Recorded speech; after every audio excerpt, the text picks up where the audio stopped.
Hello, my friends. Good evening. Today is the last day of banking day or working day here in the Philippines because tomorrow is a result day and 31st, of course, was declared a holiday. And then the following day will be already a new year. I hope that we will have a better year coming ahead of us and that whatever is in 2020 will be left in 2020 and whatever the year that was would be something that we could learn from and something that we could memorize and remember, not necessarily with fondness, but something that is critical and something that would practically taught us a lot. Okay, so let's do some real talk of the year that was and what is my perspective of the coming year. Okay, so the year that was, as I've said in my previous videos, is that it was not that good because as early as January there were a throwing of smoke by the Taal volcano, and the people within the vicinity of the Taal volcano, their lives were affected and their freedom was restricted. And of course, glad to hear that because it even reached to alert level 5 or something. But glad to hear that it was the eruption did not materialize, and I'm so thankful for that because actually, you can just imagine the effect of eruption. And then for March, and then yun nga, March, of course there are other global issues like the warming, the bushfires, the shooting of the Ukraine plane, the war of Iran and Iraq, the Iraq and the Iran and America, and all that. But I would like to focus on the pandemic, which is something universal, and that it affected everyone. Everyone was caught by surprise, and surprisingly, really, the one who emerged as good administrators of this or good that has a good strategy of addressing the virus are really small countries like Vietnam and New Zealand and Taiwan. So these are the countries that are actually in Asia, and then of course we are not the ones belonging to the top countries to address it very very well. And it's only later on that we realized na sana pala we could have worn our face shield and face mask a long time ago, right? So that we could have prevented transmission and would have saved lives. Our freedom was restricted. We were on a lockdown, and then even if at the time we returned to the office there were again some threats of a lockdown and 14-day quarantine, we were caught unprepared. But as resilient as ever, we were able to adjust and we were able to focus on the beauty of it, of working from home and all that. So it was a tough year, really. No more celebrations, no more events, no more Olympics, no more nothing at all. Imagine watching an NBA game with no spectators. You know what I mean? Have you imagined that? And then imagine riding on a LRT with just a few people there. Well, in the past it's like cramped like sardines now. So you can just imagine the shift of the change in our lives. But as I have said, the 2020 have sabi nga ni Alibaba, di ba? No, that's not Alibaba. Jack Ma. Okay, Jack Ma. He said that the only mission or purpose for this year is to survive, which is true because lahat apektado eh. Ang ano mo lang talaga hindi ka ma-expose sa virus because the virus is very deadly and the virus transmits. It's being transmitted in many forms. Some even said it's airborne. Some even said it's through a saliva and all that. So there are so many ways to catch the virus, which is very risky. So, reflecting on that, the virus has taught us a lot that everyone is vulnerable, everyone is delicate, and everyone could be, no matter what your stature is, rich or poor countries. United States has a lot of cases. you can actually catch the virus. And number two is that government should focus on public health, because as they said, the virus not only kills, but it also kills, but also being killed, that we are being killed, or the people are being killed by the poor public health system. Ilan lang ba ang country na maganda yung public health system, di ba? Like probably Canada, or probably Taiwan, where there's so many hospitals, or even New Zealand, those countries that could support medical care. Here in the Philippines, bawal magkasakit.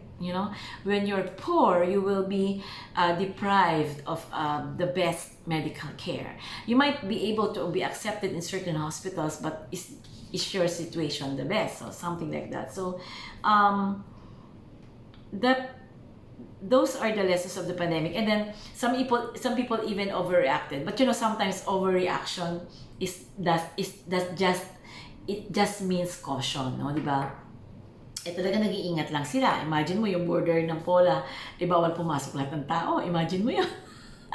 Well, in the past, I can even do day trips to Pola. So, what I'm saying is, it taught us a lot, but it also brings us closer to our homes, to our families, and to focus on what is essentials. Bakit ang daming laman ng pantry? Bakit kailangan ganito? Bakit ang daming ganito?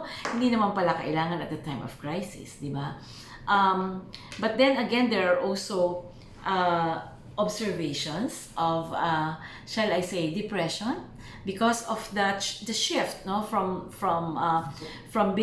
doing this to doing that, and then just knowing that there are people who died, and just knowing that there are people who lost their jobs, and that makes us depressed as well, no? So I think I admitted in one video that I really went into a depression, no? So it's not easy. So 2020 is not a good year.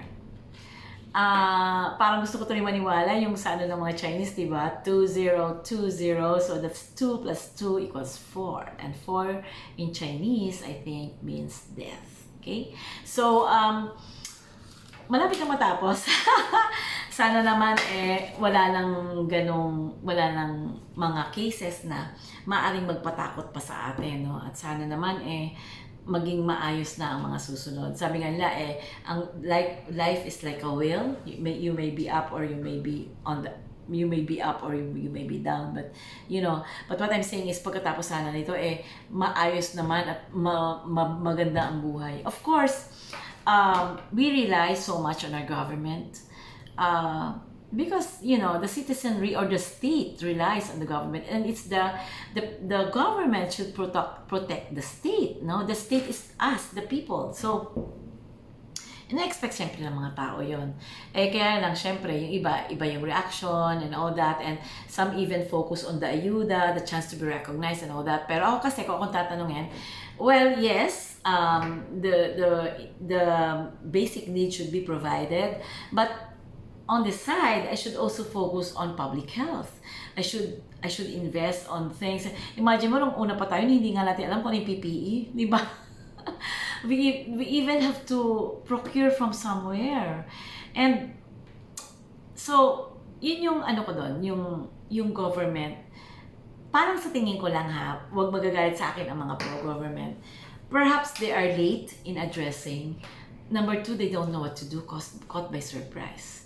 And it is only late, parang towards May yata or April, whatever, that they had the IATF, which is the central unit, na dapat talaga doon naman talaga yung pag-provide ng data, yung pag-address ko nasa na yung sinong doktor ang kailangan and all that. And the IATF should be with medical doctors. Hindi ko maintindihan kung bakit ang nandun ay puro strategists and generals and all that, but it's okay.